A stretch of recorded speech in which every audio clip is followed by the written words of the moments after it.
짐승의 표 환란은 그것이 오면 사탄은 어떤 것을 가지고 우리의 목을 조일까요? 그거를 아셔야 돼요. 놀라운 사실은요, 사도 요한이 짐승의 표 환란을 얘기하면서 뭘 얘기하고 있어요? 경제를 얘기하고 있어요. 경제. 재림 전에 경제 압박과 환란이 같이 옵니다. 다니엘서 11장에서도 똑같은 말씀이 나와요. 돈에 대한 그래서 압박을 견디지 못하면은 이때 다 무너지는 거예요. 그러므로 짐승의 표 환란을 준비하는 건 뭡니까? 지금 경제적인 압박을 지금 극복해야 돼요. 경제적인 압박과 경제를 내가 어떻게 대하고 이해하고 그것을 다루어 나갈지, 여기에 대한 분명한 빛과 경험이 있어야 경제적인 압박, 엄청난 압박이 올 때 살아남을 수 있다는 것이죠.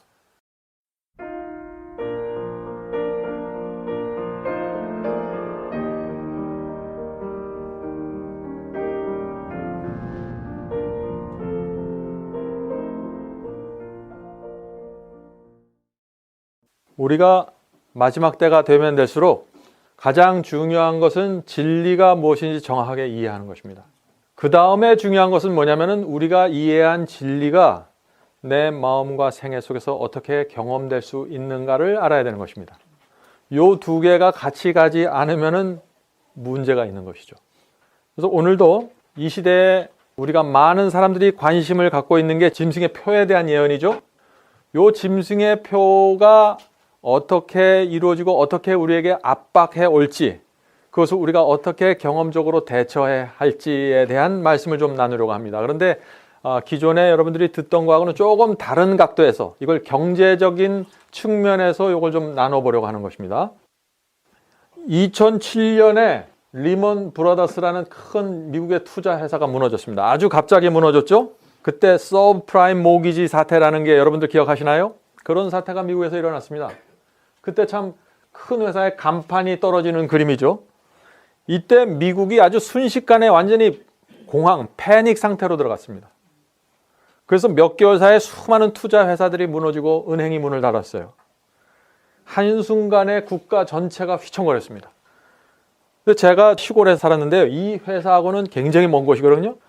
불과 1, 2주 사이에 이런 공포가 그 시골까지 찾아오더라고요. 어떤 충격인가? 사람들이, 그 시골 사람들이요, 식당에 안 가요. 겁이 나는 거예요. 돈 쓰기가 무서운 거예요. 또 어떻게 해요? 너무나 두려우니까 아무도 돈을 쓰지 않고 또 모든 것을 하지 않으려고 해요. 제가 그때 태어나서 처음으로 이 경제가 무너지면 이런 엄청난 일이 생기는 거구나. 불과 1, 2주 사이에. 아마 여러분들은 이 한국에 사셔서 그 충격이 전해오는 게 좀 시간이 좀 걸렸을 거라고 제가 믿습니다. 그러나 그 조지아 시골만 해도 아주 즉각적으로 여파가, 충격이 몰려오더라고요. 순식간에 부동산 경기가 얼어붙었어요.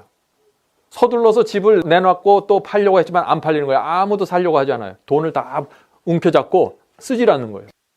이렇게 상황이 되면 어떻게 될까요? 이사도 못 가는 거예요. 이사도.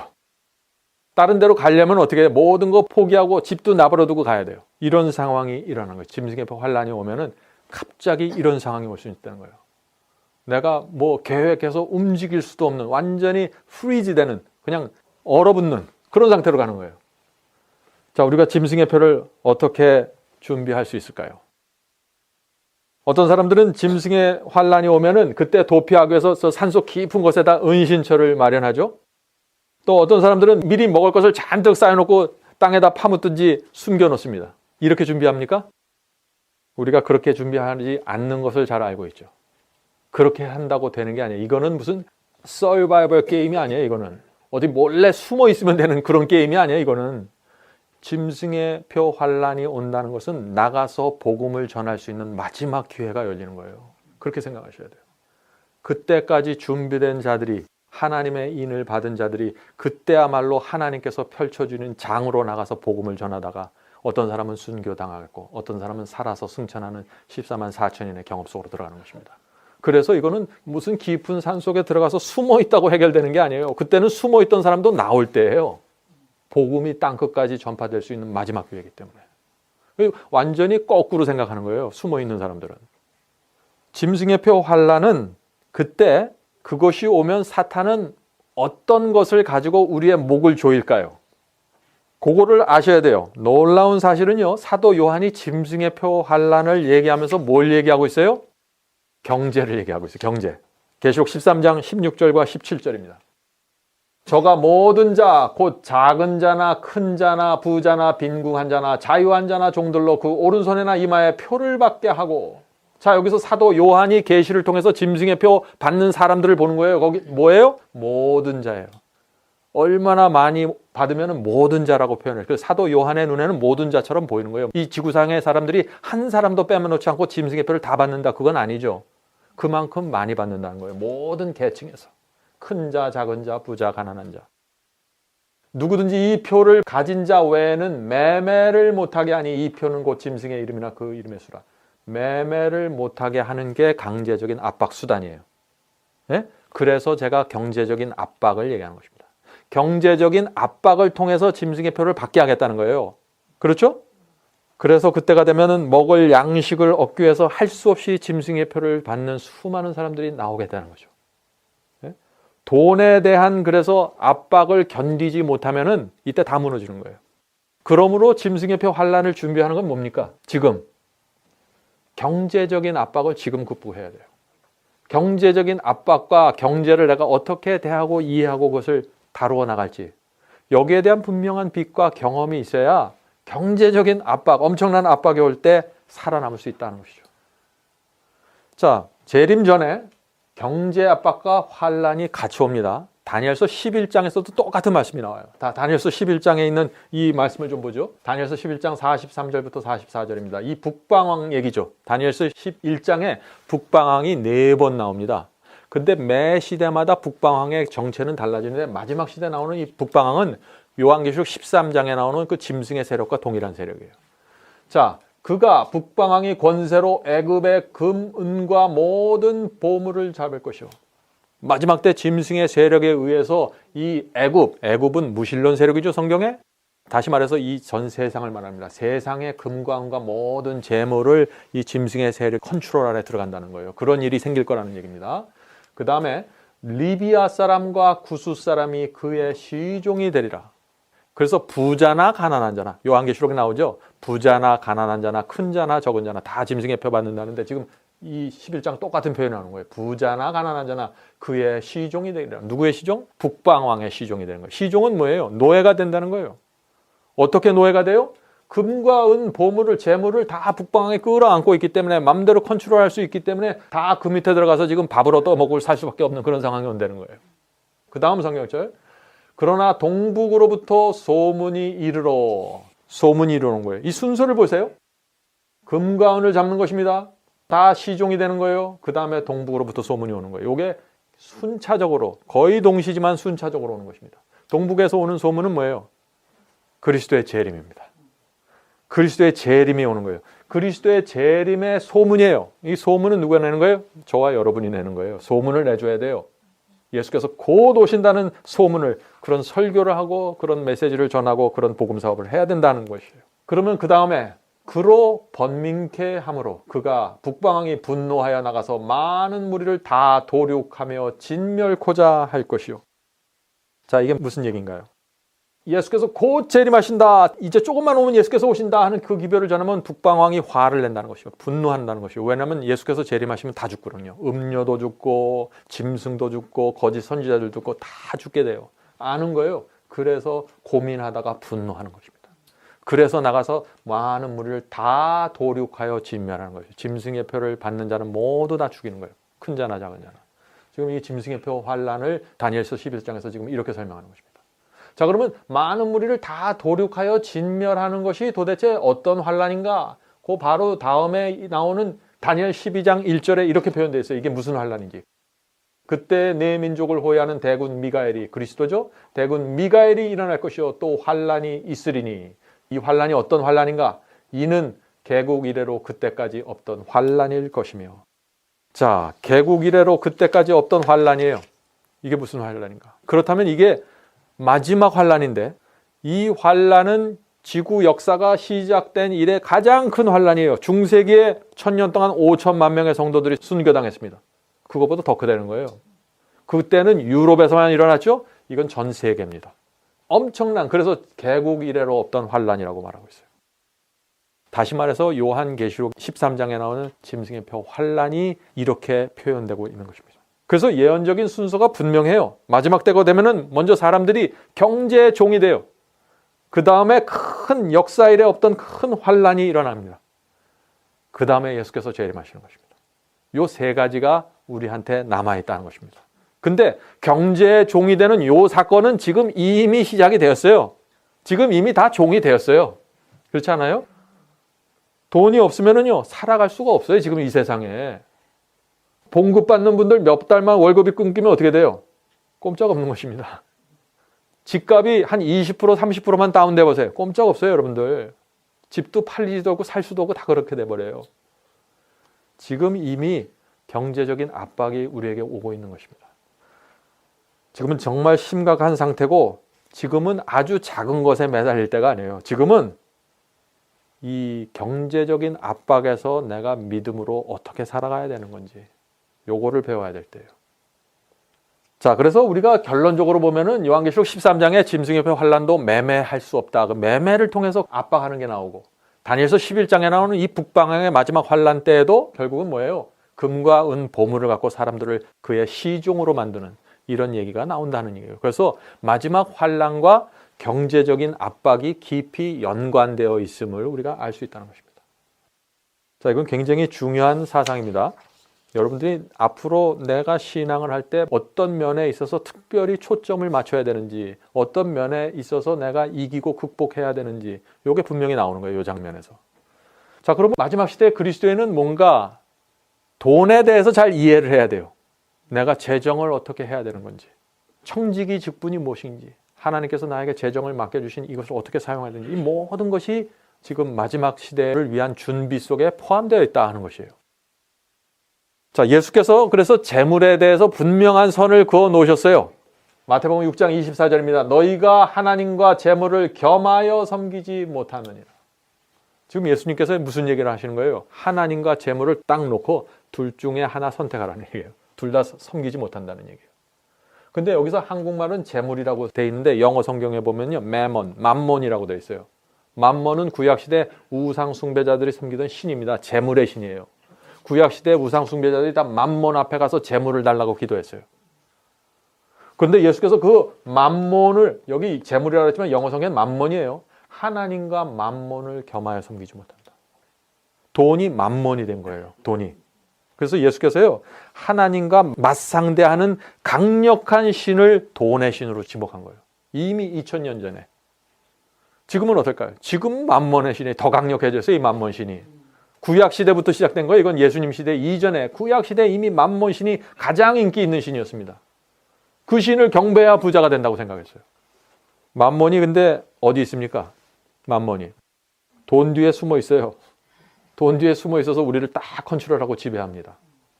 근데 맘몬의 신이, 이 돈의 신이 우리를 어떻게 압박하고 지배할까요? 요거 아셔야 돼요. 사실은 근데 여러분들이 이미 아시죠? 두려움을 통해서 지배합니다. 돈이 없어지면 두려워져요. 리먼 브러더스 사태 나니까 첫 번째로 일어나는 그 감정의 표현이 뭐냐면 두려움이에요. 공포예요, 공포. 은행에서 돈이 뚝 떨어져 보세요. 덜커덩 하잖아요, 마음이. 네? 그거예요. 나갈 곳은 많은데 수입이 줄어들어 버리니까 공포입니다. 그래서 이 돈의 신은요, 우리가 돈에 대해서 어떻게 약한지 알고 있어요. 두려움 속에 그냥 완전히 압도당한다는 걸 알아요. 그래서 돈이 없으면 사람들이 어떻게 됩니까? 우울증에 빠지잖아요. 좌절하잖아요. 열등감을 느끼고. 돈이 없으면, 돈이 도대체 뭔데? 돈은 종인데 그 종이만 없으면 열등감을 느껴요. 참 이상하죠? 이게 맘몬이 만들어 놓은 거예요. 어떤 사람들은 어떻게 해요? 죽어요. 스스로 자살해요. 돈이 없기 때문에. 철저하게 우상숭배하는 거예요, 이게. 네? 그래서 돈이 없으면 살 의미가 없다고 생각하는 거예요. 살 의미가. 자기가 섬기던 신이 없어졌는데 그거 죽어야죠, 뭐. 그거예요, 지금. 완전히 우상숭배, 이게. 그래서 이 사탄이 마지막 시대에 이 돈을 갖고 사람들을 압박하는 수단으로 삼는 겁니다. 왜? 돈에 딱 거기에 매달려 있기 때문에. 사탄이 볼 때 이 돈만 잘 이용하면은 사람들을 다 지배하고 두려움 속으로 밀어넣을 수 있구나. 이렇게 판단하는 겁니다. 자, 그러면은 환란을 위한 준비, 짐승의 표를 위한 준비 뭐예요? 돈에 지배되지 않는 삶이에요.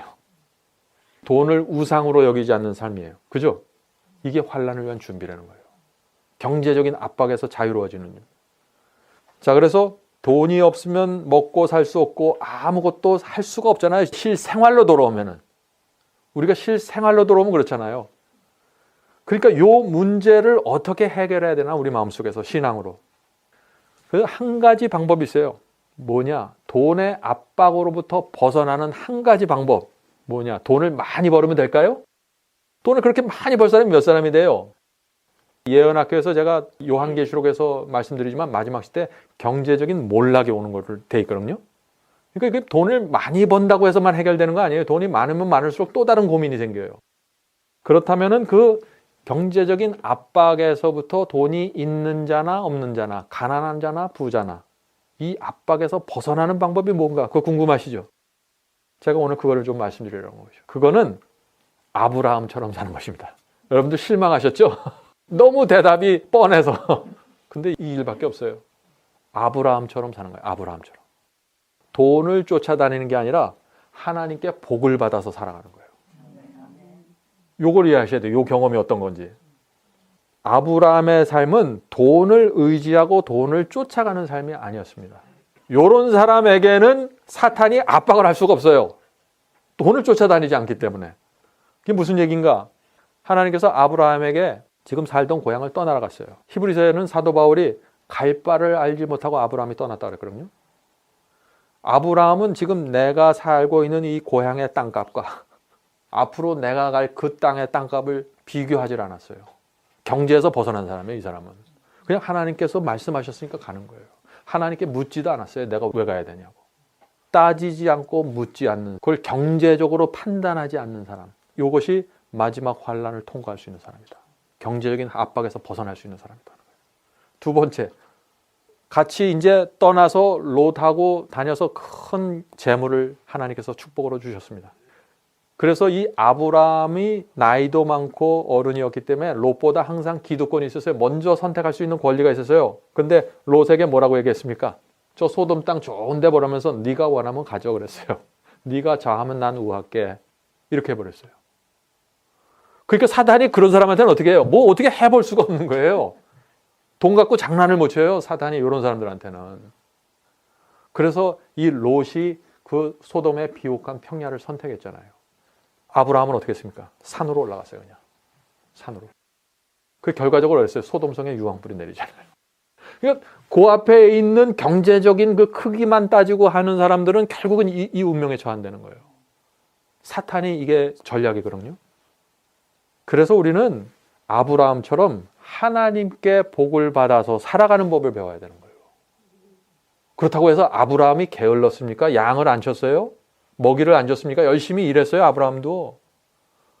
다 똑같이 일해요. 돈을 따라다니는 사람도 열심히 일하고 하나님께 복을 받는 사람도 열심히 일해요. 근데 둘이 달라요. 그거를 우리가 어떻게 다른지 배워야 된다는 얘기예요. 사람이 살아가는 데는 돈이 필요합니다. 선교 사업 하나님께서 그냥 주시나요? 아니에요. 돈이 필요해요. 이렇게 하나 저렇게 하나 무엇을 세상에 나가서 살아나 하나님의 사업을 하나 돈은 다 필요해요. 저도 돈이 있어야 먹고 살아요. 설교를 하건 뭐 집사를 하건 장로를 하건 다 똑같은 거예요. 자, 그러면은 문제는 뭐냐? 어떻게 돈을 공급받느냐가 문제예요. 무슨 얘기인가? 내가 쫓아다니면서 받을 것인가? 하나님 말씀대로 살아가다가 하나님께서 주시는 걸 받으면서 살 건가? 이 두 개의 삶입니다. 그래서 두 종류의 삶이 있어요. 두 종류의 삶이 결국에는 뭐냐? 첫 번째, 돈을 따라다니는 삶이 있어요. 아, 돈이 저기 있구나. 내가 절로 가야지. 이렇게 하는 거예요. 두 번째, 돈이 나를 따라오는 삶이에요. 이게 말이 얼마나 멋있어요, 이게. 어? 환상적 아닙니까, 이게? 이 돈을 따라다니는 삶은 무덤 속에 들어갈 때까지 따라다니다 끝나요, 요거는. 네? 그렇죠? 그래서 돈을 위해서 공부합니다. 돈을 위해서 모든 것을 바쳐요. 살아가는 거예요. 날마다 더 큰 곳을 위해서 이사 갑니다.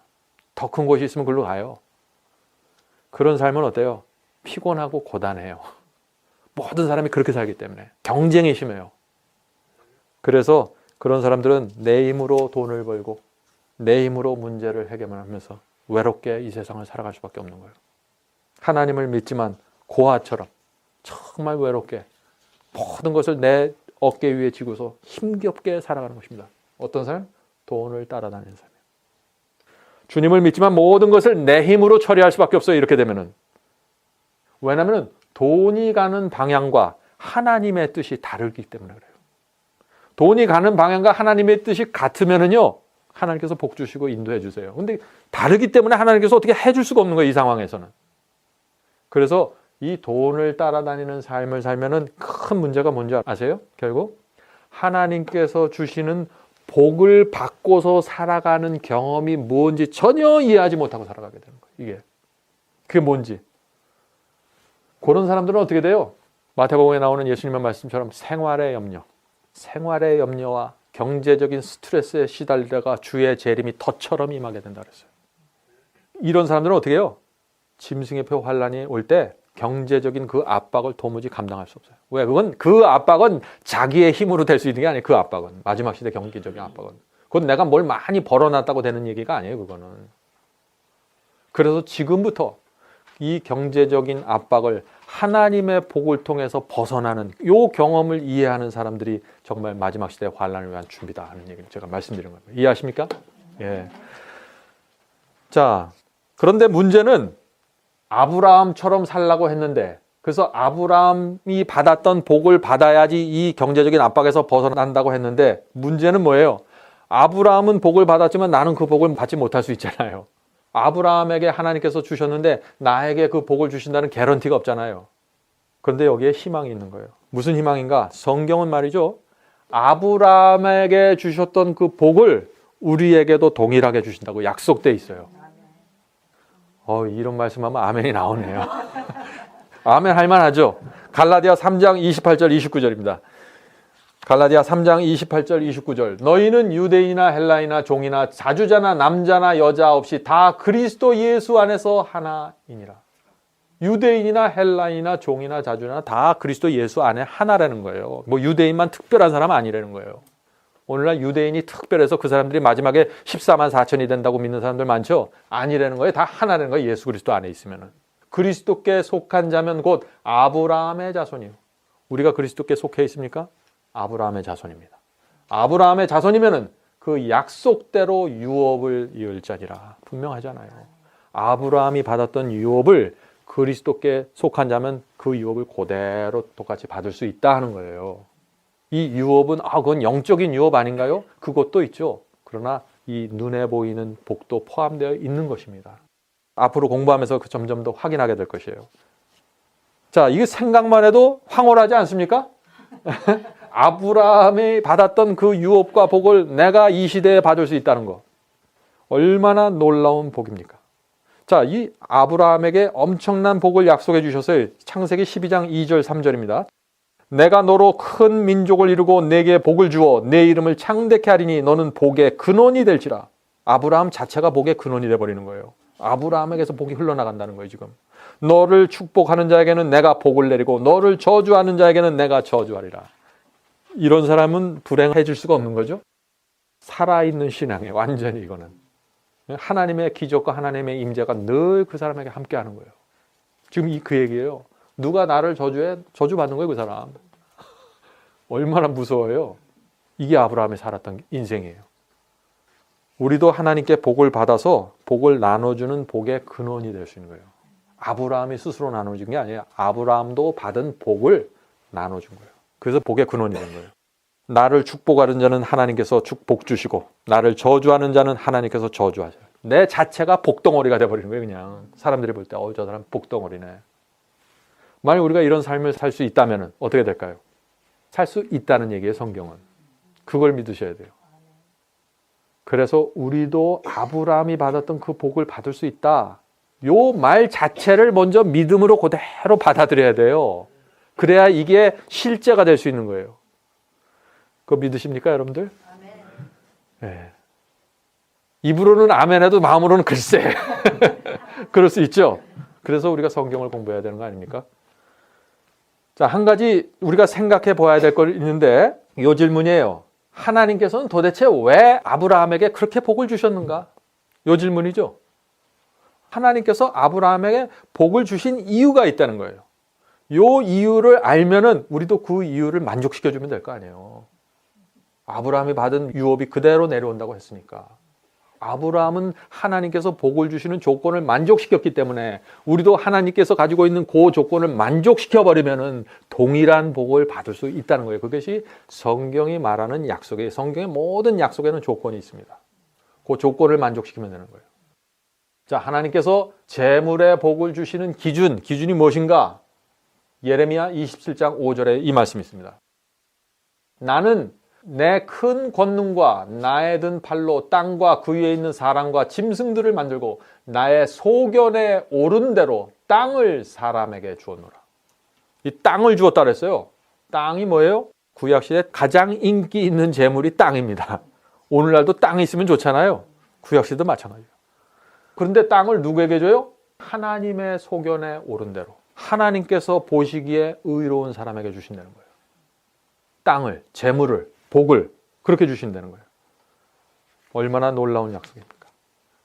그래서 의롭게 살고 정직하게 살면은 어떻게 돼요? 우리가 가난해질 수 있어요. 너무 정직하게 살다 보니까 이 세상에서 돈을 못 벌어요. 그럴 수도 있어요. 그것도 사실이에요. 그러나 하나님의 눈에 올바르면은, 의로우면 하나님께서 복을 주신다는 것도 진리입니다. 나는 정직하게 사니까 가난할 수밖에 없어. 그거는 반쪽이에요. 그렇게만 생각하지 말라는 거예요. 성경은 그것만 얘기하는 게 아니라는 얘기예요. 생각을 좀 열어주시기 바랍니다. 오늘은 성경은 왜 하나님께서 아브라함에게 큰 재산과 복을 주셨는지 정확하게 밝히고 있습니다. 그 밝히는 이야기가 느헤미야 9장에 나와요. 느헤미야 9장 7절 8절입니다. 자, 보세요. 주는 하나님 여호와시라. 옛적에 아브라함을 택하시고 갈대아 우르에서 인도하여 내시고 아브라함이라는 이름을 주시고 그 마음이, 아브라함의 마음이 주 앞에서 충성됨을 보시고 더불어 언약을 세우사. 복을 주시는 조건이에요. 하나님께서 우리의 마음을 보실 때 아브라함처럼 충성된가? 그거 보시는 거예요. 그러면 복을 주기로 결정하신다는 거예요. 얼마나 쉬워요? 하나님의 눈에 볼 때 의롭게 보이고 하나님께서 우리 마음을 보실 때 충성을 보시면은 하나님께서 복을 주기로 결정하신다는 거예요. 하나님을 믿는데 이렇게 살아가고 원하십니까? 어차피 하나님 믿는데 이렇게 살면 되는 거예요. 그러면 돈을 따라다니지 않고 복을 따라다니게 된다는 거예요. 복을. 네? 복을 받으면서 살아간다는 거예요. 자, 제가 오늘 기복신앙 말하는 것 같죠? 아니에요. 제가 조금 더 다 말씀드릴게요. 이게 기복신앙이 왜 아닌지. 하나님께서 충성스러운 그리스도인들에게 도대체 왜 복을 주실까요? 아브라함과 같이 사는 사람에게 왜 복을 주실까? 아브라함이 잘 먹고 잘 살으라고요? 아니에요. 왜 하나님께서 복을 주려고 하는지, 하나님께서는 복을 주기를 굉장히 원하세요. 이 성경을 읽어보면 정말 복 주고 싶어서 어쩔 줄 몰라요. 우리는 우리 자녀들에게 복 주고 싶어서 어쩔 줄 모르잖아요. 근데 자녀들이 철이 없으면 주고 싶어도 못 주잖아요. 그런 일이 이루어지고 있는 거예요, 지금. 하나님께서 성도들에게 복을 주시는 이유 하나예요. 하나님께서 주신 재물과 복으로 사탄에게 빼앗긴 잃어버린 영혼을 찾아달라고 주시는 거예요. 이거 이해하십니까? 잘 먹고 잘 살라고 주는 게 아니에요, 이게. 하나님께서는 잃어버린 영혼을 빨리 찾아와서 천국으로 들여서 이 세상 복음 사업을 마치기를 원하는 거예요. 그것밖에 없어요. 잘 살고 저희들이 좋은 아파트에 살고 저희가 건강한 거. 이거는 다 나그네예요. 살다 보면 어려울 수도 있고 가난할 수도 있고 병날 수도 있어요. 나그네예요. 이 세상은 스쳐 지나가는. 하나님께서 궁극적으로 원하시는 것은 잃어버린 영혼을 찾아서 그들을 천국으로 데려오라고 하는 거예요. 근데 잃어버린 영혼을 찾아서 천국으로 데려가는데도 재물이 필요하다는 거예요. 그러니까 재물을 허락하시는 거예요. 그러면 우리는 어떻게 먹고 사냐? 그 복에서 떨어지는 것을 먹고 살아도 충분히 배고프지 않고 살 수 있어요. 매일 일용한 양식을 받았을 수 있어요. 그래서 하나님의 말씀을 나눠주고 진리를 전파하는데 하나님께서 주신 복과 재물을 사용하면서 살아가는 거예요. 자, 하나님의 복을 받는 또 하나의 비결. 그러므로 우리가 하나님께서 주시는 복과 재물에 나는 통로가 되겠습니다 라고 결정을 하면은요, 그렇게 헌신을 해버리면 하나님께서 마음대로 주세요. 그런데 문제는 통로가 못 돼요, 사람들이. 복을 받으면 내가 써버리고 말아요. 중간에서 가로채는 거예요. 인터셉트라 그러죠, 그거. 중간에서 가로채버리는 거예요, 그거를. 그러니까 하나님께서 주다가 딱 스탑하는 거예요. 야, 이거 쟤 망가지겠다. 이런 식으로 가다가. 성경은 그런 사람을 뭐라고 그러는 줄 아세요? 통로가 되지 못하고 중간에서 가로채는 사람. 도적이라고 그러는 거예요. 그래서 그래서 11조를 안 하면 도적이라고 부르는 거예요. 그거를. 인터셉트에 중간에서 들어가서 딱 가로채는 거. 이래서 하나님께서 복을 못 주시는 거예요. 아브라함은 그러지 않았던 거야. 아브라함. 충성됨을 보셨다는 거예요. 하나님께서 보시기에 의로웠다는 얘기예요. 채널이 통로가 돼버린 거예요. 통로. 바로 여기에 기복신앙의 문제가 있는 것입니다. 기복신앙은 하나님 나에게 복 주세요. 그러면 어떻게 돼요? 복을 받아서 자동차 사고 집 사는 거예요. 쉽게 말해서 나를 위해서 쓰는 거예요. 그게 기복신앙입니다. 지금 이 아브라함의 축복은 뭐냐? 재물과 복을 받아서 나눠주는 거예요. 통로 역할을 해드린 거예요. 주여 저를 통로로 사용해 주시옵소서. 주께서 나에게 돈 버는 은사를 주셨습니다. 제가 통로가 되겠습니다. 이 세상 복음 사업을 제가 마치고 싶습니다. 가난한 사람을 돕고 싶습니다. 이런 사람은 무슨 기도를 할 수 있는 줄 아세요? 하나님께 돈을 달라고 기도할 수 있는 사람이 되는 거예요. 돈을 달라고 기도하는 사람. 오늘날 사람들이 돈을 달라고 기도하라는 그 기복신앙, 저 사람이 이상한 거 가르치네 그렇게 생각하죠. 마음이 불순한 사람 그런 기도 못해요. 무서워서. 왜? 돈 받으면 교만해질 거 아니까 자기가. 아브라함은 그런 사람이 아니었어요. 아브라함은 완전히 통로였기 때문에. 그래서 아브라함은 자식을 죽이라는데 죽이잖아요. 드리잖아요. 외아들 이삭 하나님께서 주신 아들이에요. 그 아들도. 다시 돌려달라니까 돌려드리잖아요. 이게 통로예요. 자, 재정에 대한 하나님의 계획. 현대판 아브라함을 통해서 하나님의 일에 재물을 공급해 주십니다. 현대판 아브라함을 통해서 세상 복음 사업이 맞춰져요. 돈만 있어서 되는 건 아니죠. 제가 오늘 재정에 대한 문제만 따로 떼서 말씀드리는 것입니다. 복음이 땅끝까지 전파되는 것은 마지막 큰 성령의 역사에 의해서 움직이고 그것에 의해서 끝나는 건 확실한 거예요. 그러나 현대판 아브라함들을 통해서 복음이 전파되는 것 또한 진리다 하는 것입니다. 그래서 월간지 만드는데 재물이 들어가요. 선교사업 재물이 들어가요. 여러분들 먹고 살고 집 사고 자동차 사고 그거 죄 아니에요. 다 돈이 들어가요. 그런데 어떻게 그 재물을 공급받을 것인가, 또 어떻게 쓸 것인가, 이 문제가 우리 마음속에서 정확하게 이해가 돼야 된다는 것이에요. 어떤 데는요, 선교사업 하다 보면은 밑 빠진 독에 물 붓는 느낌이었고, 이건 넣어도 한이 없구나. 그걸 다 어떻게 공급해 주실까? 선교사와 복음을 전하는 사람들에게 하나님께서 어떻게 재물을 공급해 주실까요? 공중에다 뿌려주시나요? 이 옥상에다, 건물 옥상에다 뿌려주시나요? 아침에 자고 일어나면 옥상에다 이렇게 만나가 내리듯이 쫙 싸주시나요? 아니에요. 중간에 사람을 두셨어요. 하나님께서. 사람의 손을 통해서 주세요. 진리를 전하는 사람 가운데 딱 사람을 두셨어요. 그게 통로예요. 내가 그 통로 역할을 하겠습니다. 복 받는 사람이에요. 하나님께서 복을 주세요. 그런데 사람들이 그걸 잘 못해요. 그걸 이해를 못해요. 도대체 불안하니까. 재정에 대한 하나님의 계획을 우리가 이해하고 나면은요, 내가 가난하든지 부유하든지 내가 어떻게 살아야 되는지가 분명하게 머릿속에 자리 잡습니다. 그래서 하나님께서는 지금 뭘 찾고 있나? 누굴 찾고 있나? 이제 누굴 찾는지 아시겠죠? 복음 사업을 마치기 위해서 어떤 사람을 찾나? 이 복음 사업의 통로 역할을 한다는 것은 재물의 통로만을 얘기하는 거 아니에요. 하나님께서 나에게 성령의 축복을 주셨으면 성령을 내보내야 됩니다. 성령을 받아야 돼요. 가난한 자를 돕고, 가난한 자 꼭 돈으로 돕나요? 따뜻한 말씨, 물 한 그루로도 도울 수 있어요. 따뜻한 말로 위로하는 것도 다 통로 역할을 하는 거예요. 통로가 못 되는 거예요. 수많은 진리와 예언 해석을 다 받았는데 통로가 안 되는 거예요. 통로가. 전 돈만 얘기하는 게 아니죠. 지금 경제적인 압박의 마지막 시대에 온다 하는 게 제가 그 문제에 대해서 말하는 거지, 통로는 모든 것을 포함한 얘기입니다. 왜 하나님께서 그 통로가 되는 사람을 찾으실까요? 왜? 왜냐하면 조금만 재물을 주면 교만해지니까, 많은 사람들이. 그래서 확실하게 통로가 될 수 있는 아브라함 같은 사람을 찾는 거예요. 아브라함 같은 사람들. 자, 근데 한번 솔직히 말해보세요. 제가 지금까지 이제 아브라함의 복을 우리도 함께 받을 수 있다 그러는데 아직도 여러분들 마음속에 글쎄 하는 게 있지 않습니까? 글쎄 하는 게. 한 말씀 더 읽어봐요. 갈라디아 3장. 여기 한 말씀 더 나와요. 그런즉 믿음으로 말미암는 자들은 아브라함의 아들인 줄 알지어다. 그러므로 믿음으로 말미암는 자는 믿음이 있는 아브라함과 함께 복을 받느니라. 사도 바울의 말씀이에요. 아브라함과 함께 복을 받아요. 이렇게 분명한 말씀이 있는데 사람들이 아브라함 함께 복을 받는다. 그거 구원과 영적인 경험만이지. 왜 자꾸 그렇게 구분하려고 그러세요? 하나님께서 다 주신다 그러는데. 이거는 우리 마음속에요, 혁명을 줄 수 있는 가르침이에요. 많은 사람들이 진리에 집중되어 있는 사람들이 하나님께 복을 받는다. 그건 재물의 복까지 연결시키면 그건 죄지, 그건 마음이 음탕한 거지, 그렇게 생각해요. 그건 잘못된 생각이에요. 진리를 정확하게 보시지 못해서 그래요. 우리가 우리 자녀들을 영적으로만 그렇게 하나요? 영적으로만? 아니에요. 어떤 때는 옷도 사서 입히잖아요. 눈에 보이는 축복과 눈에 보이지 않는 축복 둘 다를 우리 자녀들에게 주지 않습니까? 자녀의 안전과 구원과 행복을 위해서 하나님께서도 똑같이 하신다는 거예요. 광야 생활 40년 동안 하나님께서 영적으로만 인도하셨습니까? 아니에요.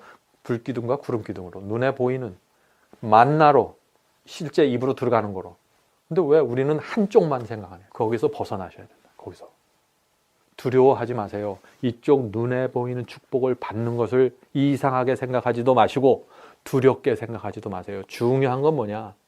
내가 하나님께서 주시는 복을 통로로서 사용할 수 있는 마음이 되어 있는가? 그것만 생각하시면 돼요. 하나님께서 축복하시는 조건, 이제 여러분들 대답하실 수 있어요. 뭐예요? 재물의 통로가 되겠다는, 하나님께서 주시는 복의 통로가 되겠다는 마음의 헌신이에요. 요게 돼 있으면 하나님께서 이제 그 영혼을 붙잡고 복으로 인도하는 거예요. 저쪽으로 가라? 그럼 가세요. 거기 복이 있기 때문에. 하나님께서 가라고 한 건 약속이고 복을 주기 위한 거지 우리 망가뜨리려고 하는 게 아니라는 얘기예요. 이거 중요한 얘기입니다. 제가 2년 전인가 3년 전인가 왕의 재정이라는 책을 읽고 참 감동받았습니다. 근데 그 책의 저자는요, 그리스도인을 4종류로 이렇게 나눴어요. 4종류. 근데 제가 지금부터 요 말씀드린 요 4종류의 말씀을 드리는 이유는요, 가난한 사람이나 부유한 사람이나 이 말씀을 통해서 내가 어떤 사람이 되어야 하는가 하는 분명한 계시를 받을 수가 있어요. 지금 제가 지금까지 말씀드린 내용도 그런 내용이죠. 그거하고 연관된 말씀입니다. 그 책에는 그리스도인을 4종류로 나눠 놨어요. 속부, 성부, 속빈, 성빈. 그 책에 나온 단어들이에요. 이 단어들이. 제가 이 단어들을, 그 책이 두꺼운데 그걸 아주 짧게 요약해서 지금 설명드리려고 하는 것입니다. 기도하는 마음으로 이 말씀을 좀 들어봐 주시기 바랍니다. 자, 먼저 속부 얘기입니다. 속부. 속부라는 말은 세속적인 부자라는 거예요. 세속적인 부자. 이건 어떤 사람인가? 하나님을 믿지만은 돈을 사랑하고 육신의 정욕과 안목의 정욕과 이생의 자랑에 붙잡혀 있는 부자예요. 돈은 많지만 불행한 부자예요. 왜 불행할까요? 늘 양심의 가책에 시달려요. 영혼이 곤고해요. 진리에 대한 순종보다 재물을 높게 여겨요. 그런데 이 사람이 세상 사람이 아니에요. 그리스도인 부자예요. 근데 세속적인 부자예요. 그러니까 양심의 가책과 정죄를 자꾸 느끼는 거예요. 그래서 불행해지는 거예요. 요 사람은 뭐냐? 왜 이런 하나님을 믿는데 이렇게 세속적인 부자가 되냐? 그리스도의 십자가가 뭔지 이해하지 못했기 때문에 그런 거예요. 결국에는. 거기에 문제가 있는 거예요. 그래서 십자가를 붙잡지 못하고 자꾸 재물을 붙잡는 거예요. 자기도 모르게. 그래서 이렇게 불행한 삶을 살아가게 되는 거예요. 예수께서 말씀하시기를 뭐라 했어요? 부자는 낙타가 바늘구멍에 들어가는 것보다 어렵다 그랬죠? 그 말씀이 바로 요 부자한테 해당되는 거예요. 속부, 세속적인 그리스도인 부자. 또 성경에 나오는 부자에 대한 정죄와 형벌이 나오죠. 바로 요 세속적인 그리스도인 부자를 향한 말씀이에요. 그 말씀이. 아시겠죠? 절대 이런 사람이 되면 안 됩니다. 하나님께서, 요런 부자가 하나님께서 통로로서 사용하실 수 있을까요? 없어요. 사용하실 수 없어요. 그러면 이 부자는 어떻게 해서 부자가 됐다는 거예요? 자기 힘과 능력으로 부자가 됐다는 얘기예요. 하나님께 복을 받아서 부자가 된 게 아니에요. 착각에서 벗어나야 된다는 얘기예요. 그래서 혼자 열심히 벌어서 움켜잡고 살다가 무덤에 들어가는 거죠. 슬픈 운명이에요. 슬픈 운명. 그런데 이 세속적인 부자라고 할지라도 이 성부, 거룩한 부자로 옮겨질 수 있어요. 그 경험에 의해서. 그 경험에 의해서. 제가 나중에 말씀드릴게요. 어떤 경험인가. 자, 그 다음에 속빈. 이건 뭐예요? 세속적인 빈, 가난한 사람이에요. 그리스도인이에요. 근데 세속적이에요. 근데 경제적으로 가난해요. 속빈이에요. 재밌죠, 표현이? 이 사람은 뭔가 돈이 없어요. 근데 신앙도 없어요. 그래서 세상에서도 돈 없다고 무시당해요. 그리고 영적인 세계에서도 빈곤해요. 돈이 없는데 육신의 정욕과 안목의 정욕과 이상의 자랑에 잡혀 있어요. 돈도 없는 사람이. 그래서 경제적으로 힘들어요. 얼마나 힘들겠어요. 영적으로도 가난한데 세상적으로 돈도 없어요. 최악이에요, 최악. 예수를 믿지만 십자가의 그 마음이 씻겨지지 못했어요. 그래서 자기에게 없는 높은 곳을 바라보면서 살아가요. 벌지도 못하면서. 그래서 어떻게 돼요? 부자 앞에서, 이런 사람들은 부자 앞에서 비겁해져요. 열등감을 느껴요. 이 세상에서 고생하다가 구원도 잃어버리게 되는 가난한 그리스도인, 세속적인 그리스도인. 요게 최악입니다. 절대 이건 되시면 안 돼요. 최악이에요, 이거는. 자, 그 다음에 성부입니다. 성부는 뭔가 경건한 부자예요. 아브라함과 같은 부자예요. 얼마나 멋있는 사람이에요. 하나님께서 이 성부를 왜 만드셨어요? 이 사람을 왜 성부로 만드셨어요? 재물의 통로가 되기로 결정한 사람이기 때문에. 주께서 나를 축복해 주시면 제가 통로가 되겠습니다 라고 헌신했기 때문에 하나님께서 이 사람을 성부로 만들어 주시는 거예요. 복을 주시는 거예요, 이 사람들. 성부의 경험이 뭔지 아세요? 하늘 창고에 엄청난 재물이 있잖아요. 이 세상의 땅과 금과 은이 다 하나님 것이라 그랬어요. 하늘 창고에 하나님의 보물이 있는데 그 사람에게 그냥 파이프라인으로 이쪽으로 연결시켜 주는 거예요, 이거는. 복을 주시기 위해서. 왜 그렇게 연결시켜줘요? 파이프라인으로. 이 사람은 통로기 때문에. 하나님의 마음에 안심할 수 있는 사람이에요. 그래서 이 사람이 재물을 받아도 교만해지지 않고 가난한 자와 복음을 위해서 나눠주는 거예요. 복음 전파를 위해서 나눠주는 거예요. 한없는 축복이 흘러들어와요, 이 가정에는. 재물을 자신의 소유로 생각하지 않고 잠시 맡아두는 거로 생각하는 거예요. 그래서 이 재물을 어떻게 사용하느냐에 따라서 속부가 될 수도 있고 성부가 될 수도 있는 거예요. 네? 똑같이 교회 다니는 사람이면 몰라요. 사람들이 볼 땐 이게 속부인지 성부인지 아무도 몰라요. 그런데 달라요, 하나님께 보실 땐. 여기에는 파이프라인이 꽂혀 있는 거예요, 하늘에서. 바로 이 사람은. 이렇게 살아갈 수 있다는 것입니다. 확신을 갖고. 이 성부는요, 장차 하늘에 가면은요, 누구보다도 받을 상이 좀 크다고 생각해요. 이건 제 개인적인 생각이에요. 왜요? 부자는 가난한 자보다 시험이 많아요. 부자는 자기가 얻을 수 있는 모든 기회와 특권을 포기하고 성부가 되기로 결심한 사람이에요. 하나님께서 주시는 이 축복을 다 나눠주는 데 사용해서. 겉모습은 부자인데 그 정신과 마음과 살아가는 그 상태는 성빈으로, 가난한 그리스도인으로 살아가는 거예요. 요게 성부예요. 그래서 성부와 성빈, 요 차이는 재산 차이고 마음의 차이는 없는 거예요. 신앙의 차이는 없는 거예요. 재산만 차이 나는 거예요. 그래서 성부의 시험은 뭐냐? 우리가 시골에서 광야에서 가난하게 외롭게 사는 거, 그것도 어려운 거지만은요, 이 큰 화려한 궁전 속에서 다니엘처럼 사는 사람이, 비단 옷을 입고 다니엘처럼 살아가는 사람이 시험과 유혹을 극복하고 그 성부로 살아가는 것은 훨씬 더 큰 신앙이 필요한 것입니다. 그래서 자기의 특권과 기회를 포기하고 주를 위해서 헌신하는 사람. 자, 그런데 한 가지 우리가 분명하게 이해해야 될 것이 있어요. 이것이 오늘날 기독교에서 큰 문제가 되는 건데, 아무나 신앙이 있고 부자라고 해서 이게 아무나 성부가 되는 건 아니라는 거예요. 이게 무슨 얘기냐? 이 성부는요, 아무나 돕고 아무에게나 헌금하는 사람들이 아니에요. 죄송합니다, 제가 이렇게 얘기해서. 왜 그렇게 하나? 이 성부라는 사람은요, 진리가 뭔지 이해하는 사람이에요. 또 복음과 진리를 분별하는 영을 가진 사람이에요. 이 성부는 시대를 분별하는 사람이에요.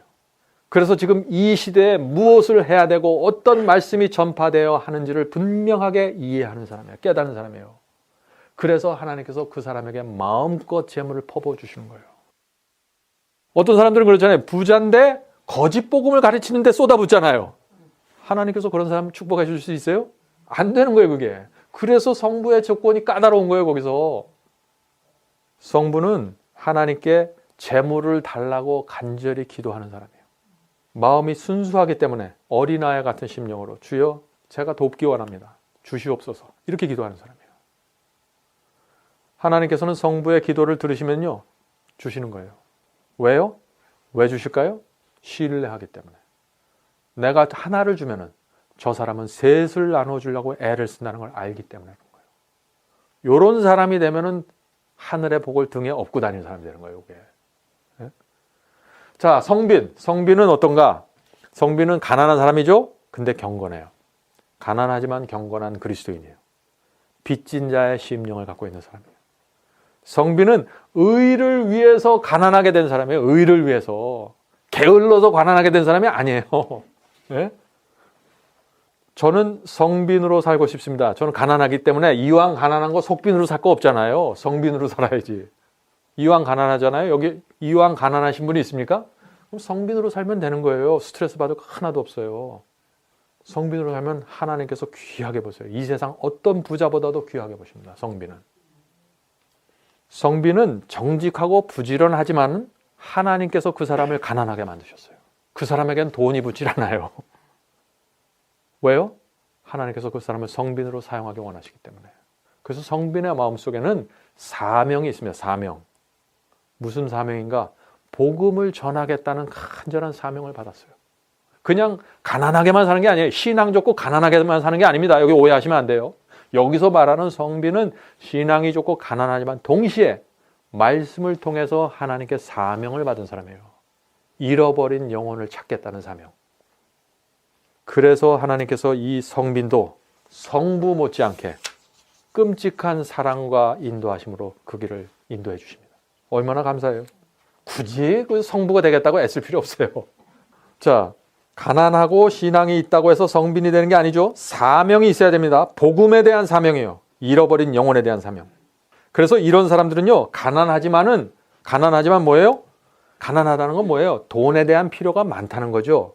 근데 그 돈에 대한 필요보다 잃어버린 영혼을 찾는 일에 더 집중한다는 얘기예요. 가난하지만 자신보다 더 가난한 사람이 어딨나 살펴보는 사람이에요. 돕기 위해서. 난 가난한데 내가 누굴 도와? 이런 얘기하는 사람 아니라는 얘기예요. 항상 먼저 그 나라와 그 의를 구하기 위해서 기도하는 사람입니다. 가난해도 그렇게 살 수 있어요. 가난하면 그렇게 못 사나요? 성빈은 그래서 자신의 마음을 하나님께 바쳤고 잃어버린 영혼을 위해서 찾아다니기 때문에 그의 말과 태도와 표정이 달라요. 그 사람이 갖고 있는 분위기 자체가 전혀 달라요. 여러분들 그걸 알 수 있을 거예요. 성빈은 세상이 이해할 수 없는 가난한 사람입니다. 세상에 있는 보통 가난한 사람하고 완전히 달라요. 왜? 어떻게 달라요? 부자들이 와서 위로를 구해요. 나 좀 위로해 주십시오. 내 마음이 곤고합니다. 성빈을 찾아와요. 왜? 성빈에게 말씀이 있기 때문에. 영혼을 위로해 줄 수 있는 그런 마음을 갖고 있기 때문에. 성빈은 다른 거예요. 근데 참 희한한 건요. 성빈이 재물에 대한 시험을 극복한 사람들이거든요. 이 사람들도 가난하지만은 돈을 따라다니지 않으니까. 이런 사람들은 하나님께서 필요에 의해서 또 성부를 올려주세요. 그거 아세요, 여러분들? 하나님께서 만드시는 사람이 이 성부하고 성빈은 하나님께서 필요에 따라서 여기에 두셨다가 여기에 두셨다가 하시는 사람이에요. 성부로 됐다가도 하나님 말씀을 깊이 깨닫고 나면 어떻게 돼요? 많은 사람들이 돈 버는 거 걷어치고 말씀 전하는 몰입하잖아요. 그래서 가난하게 되잖아요. 자기 있는 재산 하나님께 다 드리고. 성빈이에요. 성부도 성빈이 될 수 있는 거예요. 성빈도 성부가 될 수 있는 거예요. 하나님의 지혜와 결정에 따라 움직이는 거예요. 자, 이렇게 우리가 생각하면 어떻게 돼요? 제가 지금 뭘 얘기하고 있어요? 짐승의표 환란에서 오는 경제적인 압박을 극복하는 방법에 대해서 지금 얘기하고 있는 거예요. 지금 이렇게 살아가는 이 두 종류의 사람들만 결국 짐승의 표를 안 받게 되는 것입니다. 틀림없잖아요. 이런 사람들에게 경제적인 압박이 무슨 의미가 있겠어요? 전혀 안 통하는 거예요. 요 두 사람, 요 속부와 속배는 경제적인 압박이 오면 바로 굴복하죠. 하나님께서는 우리의 학식과 가문과 우리의 뭐 특별한 재주 이런 거 중요하게 여기지 않으십니다. 우리 마음속에 충성이 있는가, 그거 하나만 보세요. 충성이 있는가. 빛이 부족하고 어떤 경험이 부족해도 충성이 있으면 하나님께서 인도해 주실 수 있어요. 그런 사람들은. 근데 이 충성이 없으면은 하나님께서 어떻게 하실 수가 없어요. 이런 사람들은. 하나님께서는 우리에게 하나님의 나라를 세우고자 하는 그 열정을 보십니다. 진리를 전파하고자 하는 그 헌신을 보세요. 하나님께서 하나를 받으면 열을 나눠주고자 하는 그런 정신을 보시는 거예요. 우리가 요런 사람이 되면, 오늘 제가 이 시간에 나눠드렸던 요런 사람이 되면은요, 그 다음부터 하나님께서 우리 생애 속에 직접 들어오세요. 그래서 인도해 주세요. 그렇게 되면 그거 살아있는 신앙으로 들어가는 것입니다. 그런 사람들이. 그냥 계명만 나 요거 열심히 지켜야지, 나 요거도 순종해야지, 저거도 순종해야지, 이 수준에서 머무르시면 안 되는 거예요. 그리스도인의 신앙은 그거 아니에요. 제가 원칙을 무시하는 얘기 아니죠. 원칙에 충성해야 됩니다. 근데 거기서 뛰어넘어서 하나님이 내 생애 속에 들어와서 나를 인도해 주셔야 돼요. 복을 주실 때 복을 주시고, 나를 징책하실 때 나를 징책하시면서 나를 끌고 가시는 그런 그리스도인들, 이런 사람들이 가난을 돌파하게 되는 것입니다. 가난하지만 가난하지 않는 자로 살아가는 거예요. 자족하면서 사는 것입니다. 이런 사람들에게는 하나님의 놀라운 기적이 임하고 경제적인 압박을 통과하고 짐승의 표 환란을 위한 최고의 준비를 마치게 되는 거예요. 여기에 나머지 더 몇 가지가 추가될 수 있죠. 그러나 이것이 없이 다른 거 다 준비하고 산속에 들어가고 먹을 것 싸놔도 아무 의미가 없는 거예요. 요한계시록에 나오는 예언의 도표를 달달 애우고 있어도 소용이 없어요. 이게 없으면. 하나님께서 우리 모두를 그날까지, 예수께서 오시는 날까지 이 성부와 성빈의 심령으로 인도해 주시기를 제가 간절히 기도드립니다. 감사합니다. 하늘에 계신 아버지, 저희 마음속에 아브라함의 충성을 새겨 주시옵소서. 저희가 이 세상을 따라다니지 않고 하나님의 인도하심을 따라갈 수 있도록 도와주시옵소서. 하나님께서 마음대로 복을 줄 수 있는 그런 사람이 될 수 있도록 도와주시옵소서. 저희의 삶이 진리 위에 받쳐질 수 있도록 도와주시고, 하나님께서 가라고 하신 곳을 가고 하라고 하는 일을 하며 하나님께서 머물라고 한 곳에 머무르는 그런 신앙을 갖도록 도와주시옵소서. 주님, 저희 마음속에 십자가의 은혜를 새겨주시옵시고 날마다 그리스도의 가슴 속에 있는 그 피멍을 바라보면서 살 수 있도록 도와주시옵소서. 저희 마음속에 성령의 은혜가 늘 충만하고 하나님의 사랑과 은혜를 바라보는 삶이 될 수 있도록 도와주시옵소서. 예수님의 이름으로 간절히 기도합니다. 아멘.